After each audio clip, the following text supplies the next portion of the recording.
Today, we're exploring a really beautiful spiritual tradition called Arreqqana.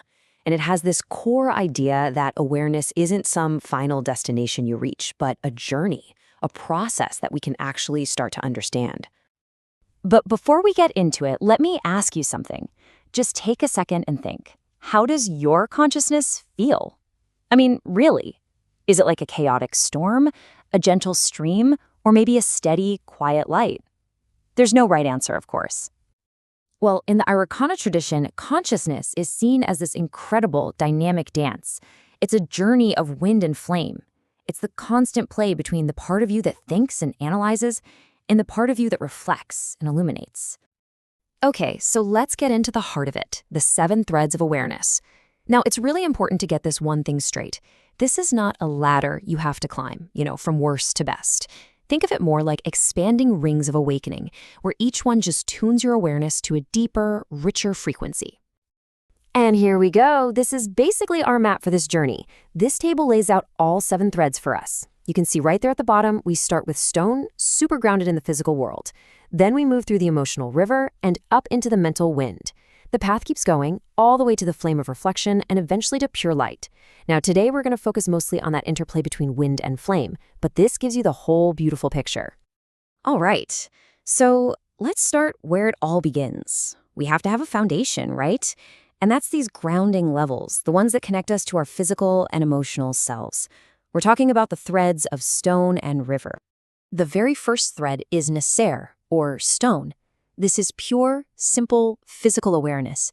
It's the feeling of your feet on the ground, the ache in your muscles after a long day, the simple, undeniable fact that you are in a body. It's the weight of your own form, the air on your skin. And its virtue? It's just presence, just being here now. So from that stillness of stone, awareness starts to move, to flow. And this is Nakivara, the river. This is our emotional thread. It's that current of love, joy, and connection that flows between people. But it's also where we feel grief and sadness.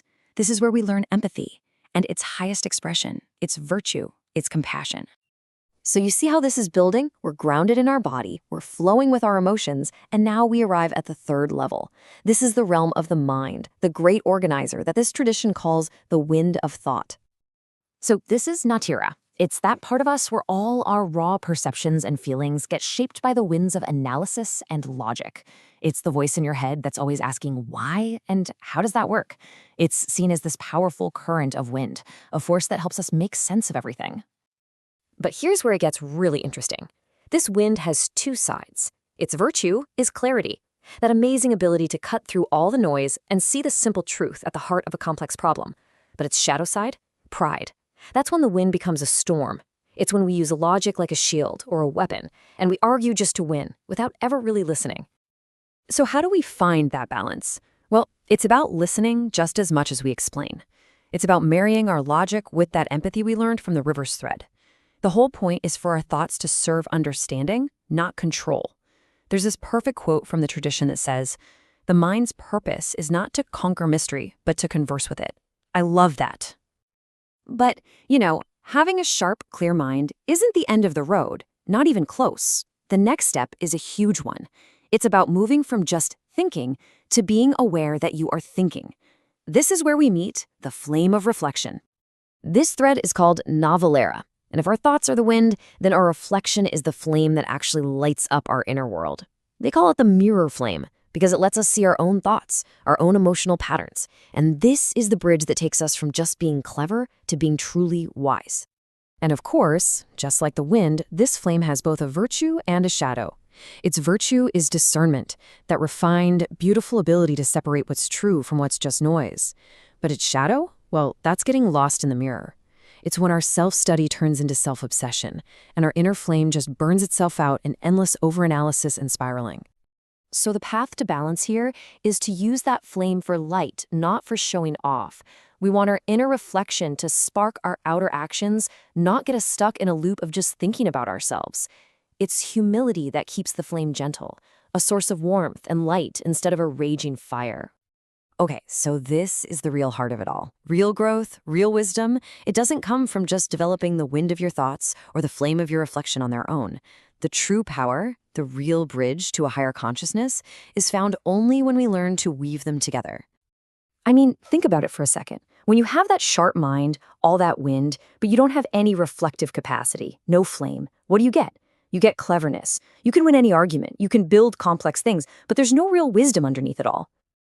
And what about the other way around? If you have this powerful inner flame, this deep reflective soul, but you don't have a clear wind of thought to give it structure, well, then you just have passion without clarity. You've got these intense feelings and amazing insights, but you can't really explain them or put them into action in the world. And this quote just says it all, doesn't it? Wind gives the flame its voice. Flame gives the wind its purpose. Our thinking gives a clear voice to our deep insights, and our insights give our thinking a meaningful purpose. That integration, that harmony, that's the goal. But the journey doesn't stop there. Once this mind-heart bridge is really strong, our awareness doesn't just stay inside. It starts to expand outward, moving beyond our personal self and into the final three threads of connection, unity, and ultimately service. The fifth level is Nirvana, the soul thread. Once your mind and heart are working together, you start to sense the threads of consciousness in other people, in nature, in everything. You stop just analyzing the world from the outside, and you start to truly feel it. You start acting from a place of deep gut-level resonance. Then you get to the sixth level, Nakahimi, the source thread.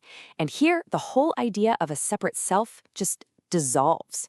It's the profound realization that awareness isn't something that's in you. You are in it. Awareness finally recognizes itself in everything, which leads to this incredible state of peace and oneness with all of existence. And finally, the journey comes full circle with Novella Shora, the returning thread. And this is so important.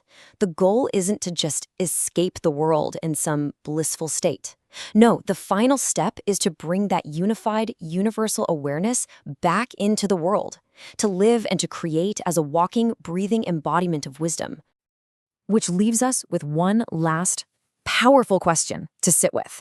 If the whole point is to come back to the world, not to run from it, but to sing your own unique note in the great symphony of existence, what is your song?